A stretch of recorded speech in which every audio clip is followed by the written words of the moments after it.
Definitely on the cold side, starting off this morning at 30 north of the lake and 36 south of the lake. And then we got this beautiful warm up. Yesterday we stopped in the 50s for highs. Today we jumped into the 60s. And now that we're heading into the evening, our temperatures are back in the upper 50s. But look at this. Our winds have shifted. They're not from the north anymore. They're now from the south and southeast. So that is beginning to warm us up, and that will keep the warming trend going for several days, actually.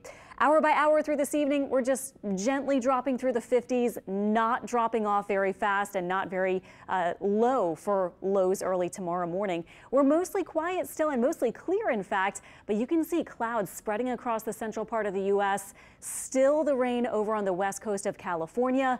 What we're looking for is some rain chances this week, but not really getting going until Tuesday through Thursday. Tonight, 40s expected north of Lake Pontchartrain, a big jump in temperatures from that below freezing temperature that you reached this morning. So upper 40s, and then south of the lake, we'll look for mainly middle 50s. So clearly not as cold. We'll have more clouds increasing. That tends to keep our temperatures up. And then tomorrow for Martin Luther King Jr. Day, we're jumping into the 70s as opposed to 60s like today. We knew this fast warm up was going to get going.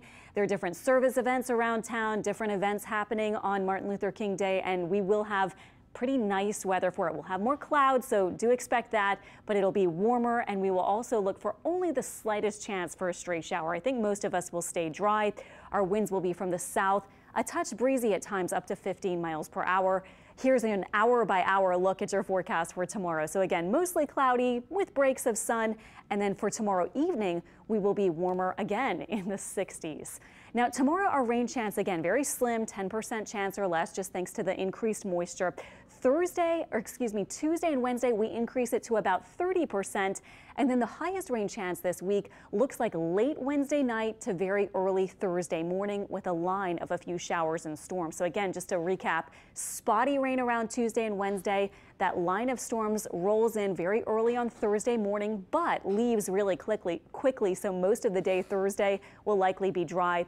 That one is going to bring a low end risk for some severe storms, and it looks like rain totals through the week maybe up to an inch or so. The severe threat, by the way, this is for late Wednesday and into potentially very early Thursday morning. The real bulk of the severe weather would likely be to the north of us if we do see any storms with damaging winds, hail, or an isolated tornado. Now we're still several days out, so we'll refine the forecast, but just early indications are that just to the north of us, or maybe the fringes of our northern area, we will have at least some low-end risk for a couple of severe storms. The most likely thing that we'd watch for would likely be high wind gusts. Here's the European model showing tomorrow just clouds mixed with a little bit of sunshine and maybe a slight chance for a shower. This is Tuesday morning. The European model wants to paint in a couple of showers. Most of the day Tuesday, though, we're looking kind of quiet. Wednesday morning, again, pretty quiet with maybe just a few afternoon showers, maybe a stray thunderstorm. Most of us stay dry, though. And then here's the line of storms. Now, this is going to be, as I said, either very late Wednesday or maybe right around sunrise, possibly just before sunrise on Thursday. We'll nail down the timing further as we get closer, but potentially 5 a.m. Thursday, we have some showers and storms moving in. But look at this, by the rest of the morning after sunrise, we're already dry, and we get that little bit of a cool down with drier weather again for Friday. So the ups and the downs still with us. Next weekend, models are really different with temperatures. Both of them do have some rain for us, so we'll watch for a few scattered showers or storms Saturday and maybe a few showers into Sunday too. The